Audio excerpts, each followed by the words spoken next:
நீங்கள் பார்த்து கொண்டிருப்பது தமிழ் தலைமுறை.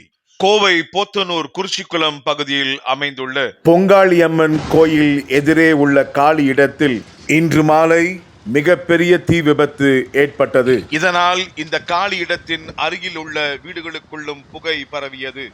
பொது இடங்களில் பீடி சிகரெட் புகைத்து தீக்குச்சிகளை அணைக்காமல் போடுவதும், தேங்கியிருக்கும் குப்பைகளை தீ பற்ற வைப்பதும் சட்டப்படி குற்றமாகும். சம்பவம் குறித்து அறிந்த தீயணைப்பு படையினர் தீயணைப்பு வாகனங்களில் விரைந்து வந்து தீயை கட்டுக்குள் கொண்டு வந்தனர். வெயில் காலம், ஒரு சிறிய தீப்பொறி மிகப்பெரிய தீ விபத்தை ஏற்படுத்தும்.